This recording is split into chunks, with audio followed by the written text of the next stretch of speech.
Well, hello everyone. Welcome back to Thomas's Takes. Now listen, I know it's been a minute since I uploaded a video, and it has been nearly 2 months, but you know what's important?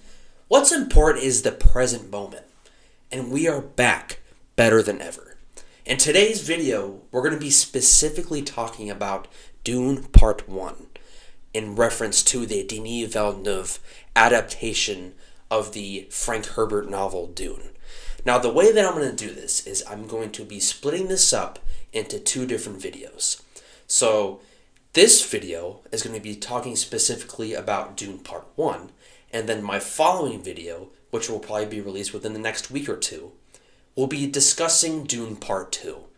So you guys know what to expect for the next video. Now, Dune is something that is completely taking the CinemaScope by storm, and as a person who kind of was getting into Dune before, I guess, resurfaced like it has, it just makes me happy to see that everybody's enjoying the story of Dune and is talking about it, and there's all this conversation going on about it. So with all that being said, before we start discussing the actual movie, hit that subscribe button, hit that like button, share it amongst your friends, amongst different social media platforms, hit the like button, all that cliche YouTuber stuff. I would really appreciate it. We're trying to really grow this channel, and this is something that I feel truly passionate about, and I can't wait to keep working on this. So yeah, with all that out of the way, let's go ahead and get started on this video. So just a heads up, like I have done in the past with my previous videos, I am going to be giving a spoiler warning. I'm going to be talking heavy spoilers of Dune. So if you see everyone talking about it and you've been debating on whether or not to check it out, and you don't want anything spoiled, then save this video for later. Like, as always, I will be waiting for you. This video ain't going nowhere. So I remember, I want to say back in 2019, it was roughly a little bit before everything shut down due to the COVID-19 pandemic. And I remember that it was announced that Denis Villeneuve, who at the time was, and still is, my favorite director, one of my favorite directors, he is truly one of the directors that really changed my perspective of filmmaking. Like, the man just doesn't seem to make a bad movie between Enemy, Prisoners, Arrival, Sicario, Blade Runner 2049. Like, it just seems that Denis just never misses with any of his films. And there was a report that came out, I want to say back in 2017 or 2016, that he was going to be adapting a science fiction novel called Dune. So I decided to take this moment to take the time to get familiar with the world of Dune before Denis' release of his version of the novel, or his interpretation of the novel. So what I ended up doing was, this was during the height of the pandemic, pretty much right around when everything shut down, and I had a routine where every morning I would wake up and I would go for like an hour walk around my neighborhood, and I would listen to the audiobook of Dune. And I made that decision to listen to it as opposed to reading it for the first time, because I had heard through articles and through word of mouth, talking to people, that Dune is a very dense story with lots of characters, world building, lots of lore. So it's best to absorb it, having someone read you the story as opposed to trying to read it for yourself, at least for me personally. So I ended up doing that, and I finished listening to it, and it became one of my favorite science fiction stories ever. And I just fell in love with the story, the characters, Frank Herbert's messages underneath the actual story itself. So this got me really excited. I was like, my favorite director is going to be adapting this epic sci-fi novel. It's going to be amazing. How can it not be amazing? Everything he's made has been amazing. So I was hyped, to say the least. Fast forward a year or 2 later, and Dune Part 1 finally releases in theaters after a few delays here and there. And my excitement can't be handled. I had goosebumps everywhere. I was rattled to my core the entire time.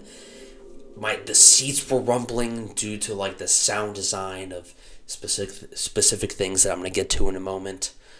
And it was just a theatrical experience that I'm never going to forget. It's one of those experiences. So, Dune Part 1 takes place way in the distant future. I'm talking thousands upon thousands of years.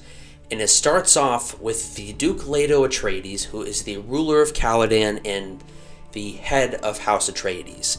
And you find out that he was assigned by the Emperor to become the fief holder of the most coveted source in the entire universe, known as Spice Melange. Now, Spice Melange is only located on the desert planet Arrakis, and he does this to replace the Baron Vladimir Harkonnen, which is the other house, the other great house on the opposite side of House Atreides. And the reason why that the spice is so coveted after is because the spice can pretty much do anything. It can increase height and vitality and awareness. It's also the key to interstellar travel, so that the Space Guild navigators can actually use it to weave in and out of space safely, because computers don't exist anymore in the world of Dune for particular reasons that go way back in the lore of Dune. You can do that. You can also use it to get high and just have a good time. It's used in cooking, so the spice is the one source that everybody wants and everyone's fighting after. So you find out that the Emperor wants to make Duke Leto the fief holder because he wants to pit House Harkonnen against them, so that House Harkonnen can retake Arrakis and become the fief holder once again. Just to pit the two houses against each other to completely wipe out House Atreides, with the addition of the Emperor's personal army, the Sardaukar troops. Now, Duke Leto is a little bit suspicious as to why he decided to make him the fief holder of the spice. He's a little like, it seems a little too good to be true, and he has his suspicions. But he decides that he wants to outweigh the risks of doing that, because spice is that important to everything and everything in the universe. And he feels confident in their abilities because they believe that they can actually make allies with the natives of Arrakis. And the natives of Arrakis, they are called the Fremen. And the Fremen, they're natives of Arrakis, so they know the ins and outs and the specific ways of the desert. So House Atreides has a plan to become acquaintances, and that's one way to put it, with the Fremen, so that they can use that in protection against House Harkonnen when and if they decide to attack them. And then you have Lady Jessica, who is the mother of Paul and Duke Leto's concubine.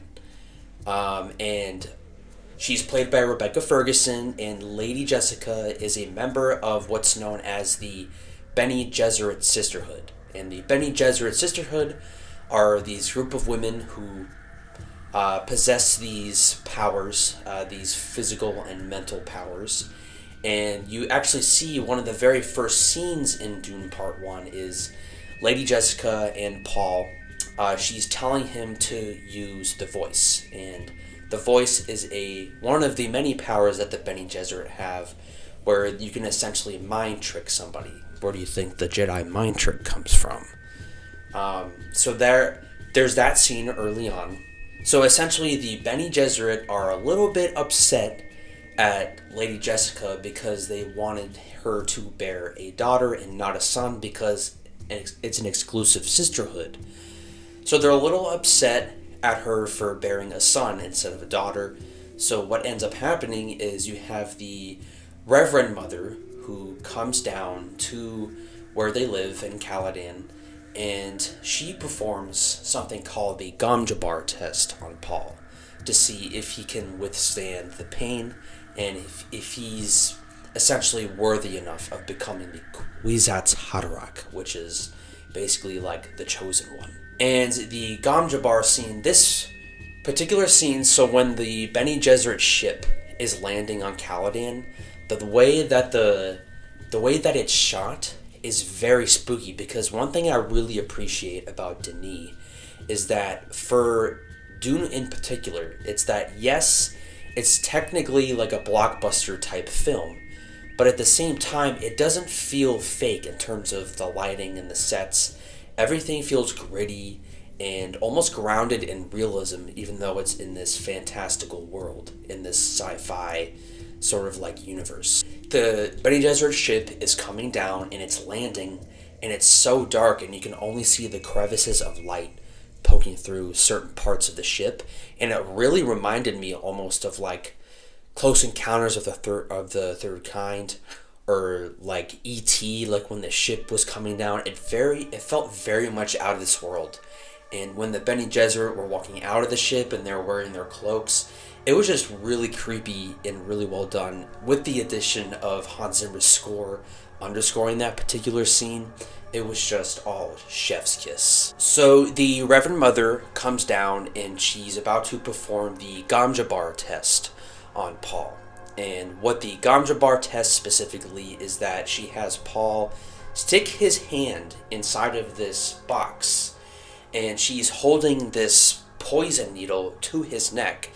And if he can't withstand the pain that the box stimulates in his hand, then she's immediately going to poke him in the neck with the poison stick, and he's going to immediately die. So she performs his test, and Paul's going through it. He's hearing all these voices, and he's going through an immense amount of pain, but he ends up passing the test. And he was able to pass this test because Paul has all these mentors that are helping him, train him for specific moments that are going to happen throughout his life. So you have Duncan Idaho. Also, you have Gurney Halleck, who's teaching him hand-to-hand combat. And then you have Dr. Yui, and also the Mentat Thufir Howard. And Mentats are essentially people who have brains that are like computers, because computers don't exist in the Dune universe, at least at this point in time. Like there's a scene where someone asked Howard a question, and his eyes roll back into the back of his head, and he comes up with like some crazy calculation within milliseconds. So he has training from all of those people, and that was able to help prepare Paul for that specific test and that specific moment.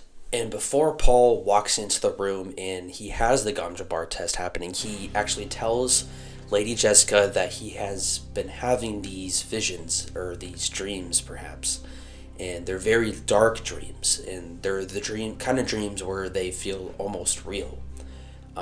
There's shots of him there's shots of this Fremen woman holding a knife in her hand with blood dripping down it. He's having visions of like holy wars, and he's going through it. Paul is going through it, because you gotta think about it. Paul is part Bene Gesserit blood, but he's also part Mentat, and he's learning the ways of the Fremen. So Paul has a lot going on for a young boy, and he's like 16 years old. So he's going through like the most ultimate angsty boy just moments. So the Reverend Mother ends up going to the Harkonnens' home planet known as Gedi Prime, and she holds this secret meeting with the Baron Harkonnen, and she tells the Baron to, when they plan on attacking House Atreides on Arrakis and killing everybody, she tells him to spare Lady Jessica and Paul for reasons that you'll be seeing, and he ends up agreeing to this. And one note that I'd like to add about Gedi Prime just feels, with the way that Denis was able to craft this with Greg Fraser, the director of photography, it just feels grimy, and it feels depressing, and it's a clear contrast between Planet Caladan, where everything feels lively and more colorful. There's a stark contrast between the two, and that's another thing about Denis' films, is the environments that he creates. It truly feels massive, and it truly feels endless. with the amount of different kinds of landscapes and architectures of the sets and everything. It really helps you feel immersed in the world of Dune, whether you're on Arrakis, on Gedi Prime, on Caladan, wherever it may be in the Dune universe. So after Duke Leto discusses the plans of making allies with the Fremen, House Atreides ends up arriving on House Arrakeen, which is the fortress stronghold on Arrakis, where House Atreides will be staying while they oversee spice production. And Duncan comes back, and he had been spending time with the Fremen and gaining their trust and learning how to fight with them. And even he says, he's like, look, I'm a skilled fighter. I even almost died trying to fight these people because of just how skilled and how like quick-witted they are, and how comfortable they are in their own environment. And when House Atreides ends up landing on Arrakis, going off to Arrakeen, there's tons of Fremen that are awaiting their ship, chanting Lisan al-Gaib and all this stuff like, oh, it's the Chosen One. And Lady Jessica reveals to Paul that the Bene Gesserit had been essentially planting prophecies on Arrakis for centuries, warning them of the Chosen One in preparation for Paul to come over there. And then this is kind of when the turning of the tide of the whole idea of a religious prophet and the idea of going on somebody's native land and taking advantage of somebody's naivety. I don't even know if that's like a real word. And this is like the beginning of Paul Atreides, the rise of Paul Atreides, in my opinion. And Duke Leto ends up having a meeting with Stilgar, who is one of the leaders of the Fremen within some of the sieges. And the sieges are essentially these underground, sort of like these underground places where the Fremen live. And he's having this conversation with Stilgar, or at least he's trying to let them know that he's not there to take any land. He's just really sent there by the Emperor to oversee some spice production. And he's like, listen, you have to understand the political position that I am. So he's trying to get on his good side so that there's no like awkward tension between the two. And then he also runs into Dr. Kynes, who is a planetologist who also lives amongst the Fremen, and she's explaining to him about Shai-Hulud. And Shai-Hulud is the sandworms that live on Arrakis. And these sandworms are gigantic worms that live underneath the sand that are very sensitive to sound and rhythmic movements. So this is something that they have to keep in mind when they're out there harvesting the spice. He also tells them that if you want to be wandering out in the desert, then you're going to have to wear this suit called a still suit. And what the still suits are these suits that essentially recycle any kind of bodily liquid that secretes from your body. So it could literally be anywhere from spit to snot to pee, and essentially what it does is that it recycles it into drinkable water. Ugh. Listen, I know it probably actually turns it into water, but if I have this mental barrier that I'm drinking my own literal piss or my own literal snot, I don't know, man. I might just go ahead and just be dehydrated. Who knows? And when Dr. Kynes is explaining to them what a still suit is and what a still suit does, Paul already knows. And she's like, how did you know that? And he goes, oh, I did some reading.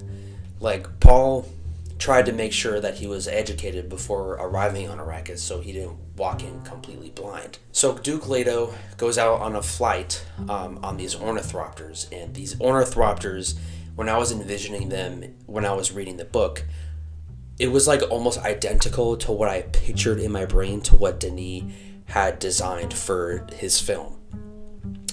And if I remember correctly, there's some interview somewhere where he's talking about his inspiration for the ornithopters and how his design almost felt like a dragonfly, like almost something that would be flying around in the desert, and when the wings would flap, it literally sounded like something, like a creature that was flying. And I just thought the ornithopter design was just absolutely perfect. It's going out on the ornithopter with Dr. Kynes, Paul, and Gurney Halleck, and they're all going out to rescue these men on the spice harvesters, on the spice harvester that malfunctioned. And this is a moment where you could see how good of a man that Duke Leto is. He's probably one of the more pure and just like good-hearted characters in the entirety of Dune, because they're saying, well, what about the spice? And he's like, I don't give a damn about the spice. Get those men out of there. Get my men out of there. Notice how he said, my men out of there. That shows a good leader who cares more about his men, his people, as opposed to getting the job done. He's like, the job will get done when it gets done, but we can't lose any lives, or try to lose as little lives as possible. So they're going down on the ground and they're rescuing these men from the sandworms that are about to come in. And when they land on the ground, Paul starts having these hallucinations because while he's on the ground, there's wind blowing everywhere, so he's absorbing all of this spice. And the spice is giving him basically this extreme version of these visions that he was having earlier in the film, because the spice is this very psychedelic, psychotropic substance. And he's going through all of this while the sandworms are coming, so you're like, dude, get back on the thropter, dude, the Shai Hulud is coming. So Gurney Halleck says, what are you doing? Let's get the hell out of here, dude. Like, worry about your visions later, or it won't matter because you'll be dead. You'll be in the mouth of a sandworm. So he pulls him up on the ornithopter right as the sandworm is about to swallow the spice harvester, and everyone gets out of there safely. And there's this really cool aerial shot of Gurney and Paul hanging on the side of the ornithopter, holding on to each other, staring down at the sandworm. And the whole sandworm sequence is probably my favorite sequence in the film, because you can see like the crest waves of sand coming up as the sandworms like go through the sand. You can see the vibrations too, like noticing that they're coming. It was just one of my favorite sequences in the film, and you truly felt the size and the power of these creatures. So after this, there's a shot of Paul, and he's in his room, and he notices that there's something kind of nearby, and he doesn't have a good feeling about it. So there's something in his room, or coming into his room, called a hunter seeker, which is this it's controlled by another person. It's this little needle that if it hits you, it's almost similar to the Gamja bar, but it's even smaller to the point where you can barely see it. But Paul, with how savvy and how powerful he's becoming, or he's developing into, he knows that something's wrong, and he can feel something in the room, and he knows immediately what it is. So there's an attempted assassination on Paul via Hunter Seeker, and you discover that it's Dr. Yui. And this particular scene where Paul is looking at this Hunter Seeker, and there's like these like little lights coming up, the way that it was done was just so cool, and it felt so like Paul had the upper hand on whoever was trying to attempt to assassinate him, and the way that he was just staring right into the Hunter Seeker, and he like knew it was there. It was really well done. So after all that happens, the Harkonnens end up infiltrating House Arakeen along with the Sardaukar troops, and the Baron Harkonnen ends up incapacitating Duke Leto and keeps him as his prisoner. And Dr. Yui replaces one of Leto's teeth with a poison gas capsule, so that while he is incapacitated, that he could bite down on this tooth and it would kill everybody in the room that he's in.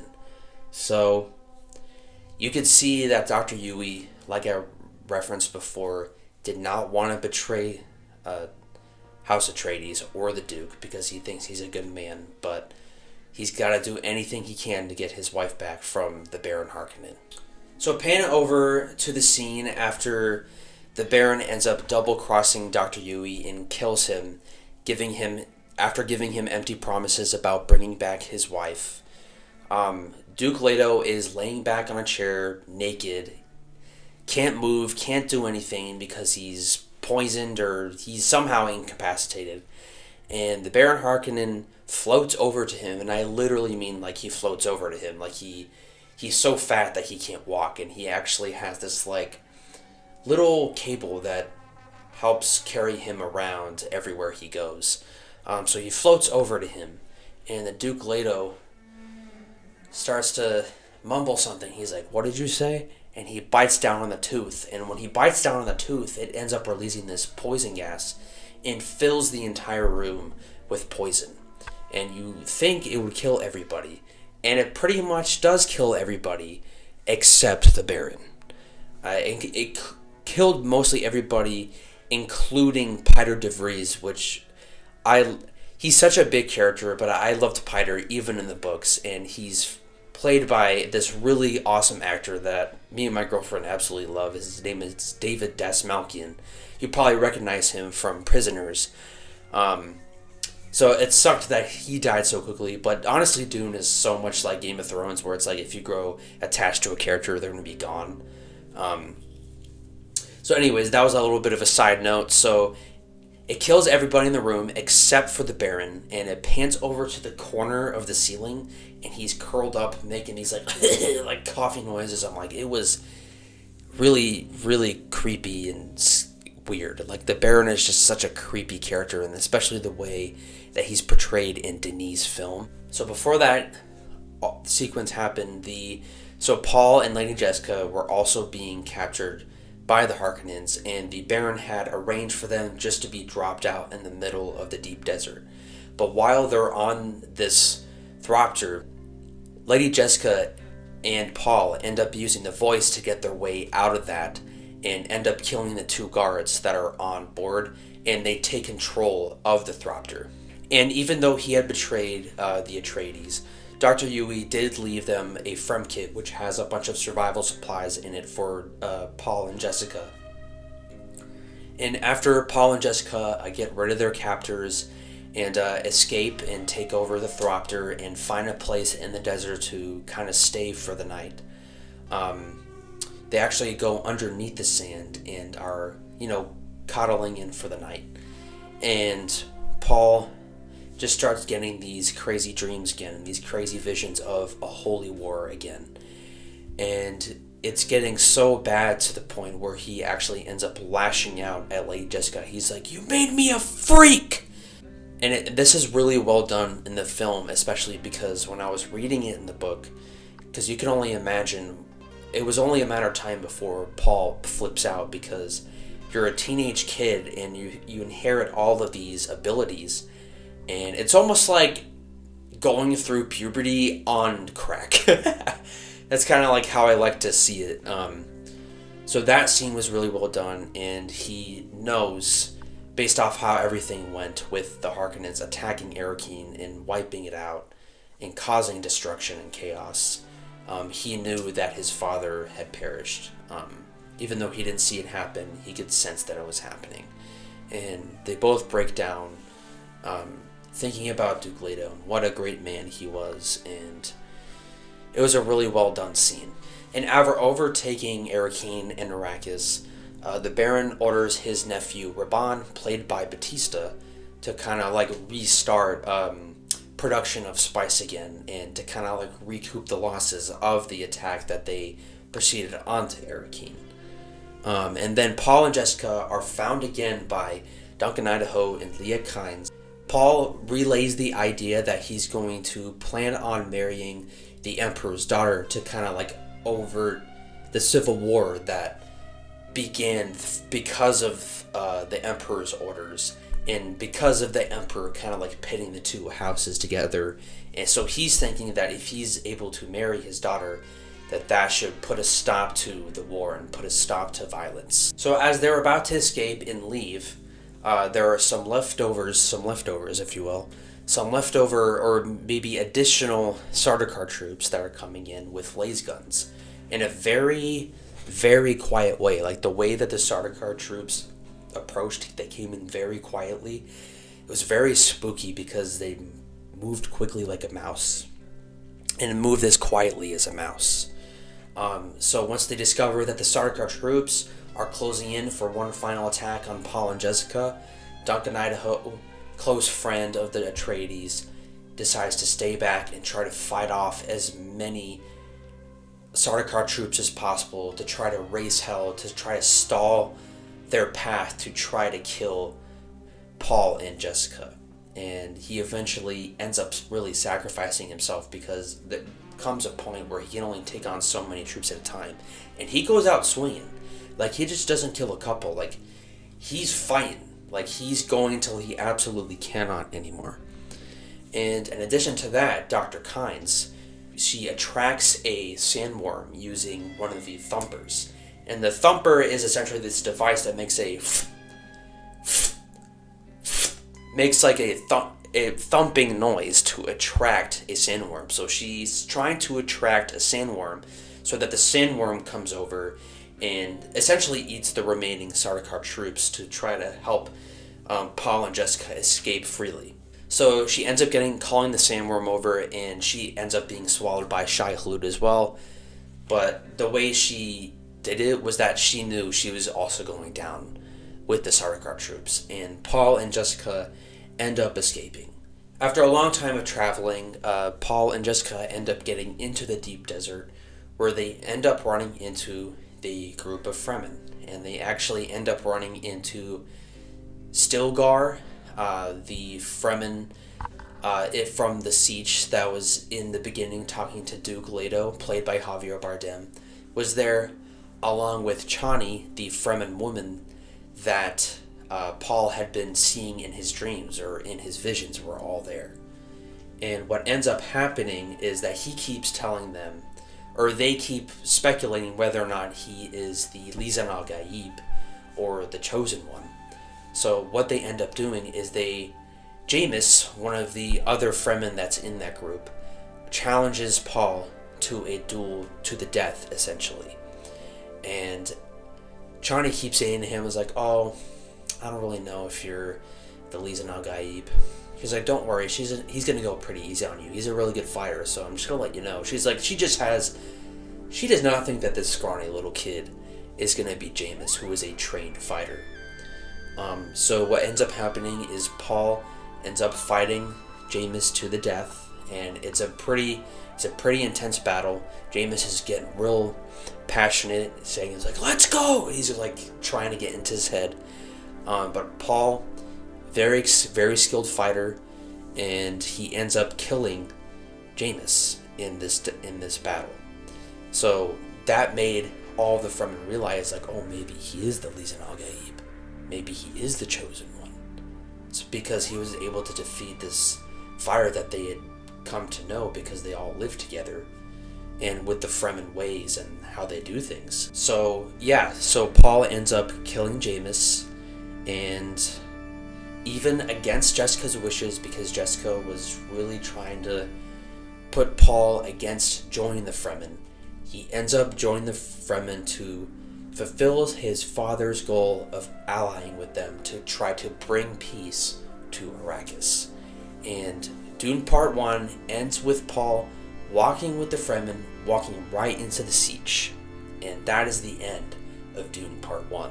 So I guess my overall thoughts on Dune Part 1, after we kind of went through the story and I kind of gave a little bit of tidbits about what I thought about how the filmmaking aspects were executed from Denis, I think Dune Part 1 was everything I pictured it to be. I think it's the best adaptation yet of the books, and the only thing that I was a little concerned about was how it was going to be received from general audiences, because I felt like general audiences are going to love the story of Dune, and I understand why Denis needed to split it up into 2 movies.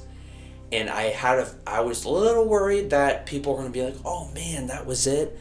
And people were complaining about Zendaya not being in it that much. And I was like, don't worry guys, like, Chani has a much bigger part in Dune Part 2. But that was the only thing I worried about. But Dune Part 1 ended up doing extremely well in theaters. And we had Dune Part 2 that came out recently and did even better in theaters, which I predicted. to myself, because I knew that, like, when I read the book, the first half of the book is very much like Dune Part 1, where a lot of it is setting up the world, is setting up the, really for the heat of the action of the true story of Dune. But with a story so complex like Dune, you need to have a little bit of exposition. You need to have moments to build a little bit, so you can have a lot of these world building aspects to it. And there was a lot of things that Denis had to cut from the book, because you can't possibly include every single thing, just because there's so much to go on. But I think everything from the cinematography to Hans Zimmer's score, which, let's also just give a round of applause for Hans Zimmer, because that guy is one of the best composers, along up there with John Williams and a couple other composers, as one of the best composers of all time. The way that he's able to use the human voice and kind of like make it into an instrument is just genius. And Greg Fraser's photography, the lighting, the sound design specifically too. And there's this guy on YouTube, his name is Thomas Flight, fellow Thomases Unite. He has a whole video breaking down of why Dune's sound design is so masterful. Definitely go check it out if that interests you. But I think every aspect of this film is great, and I highly recommend it, especially now that Dune Part 2 is out.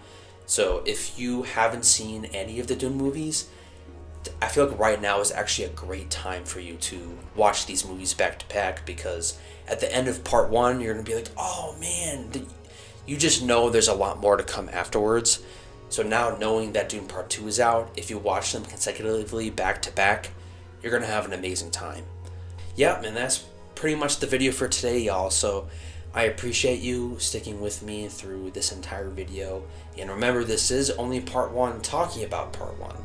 And the video coming out after this one will be talking about Part 2, so you guys know what to expect for the next video.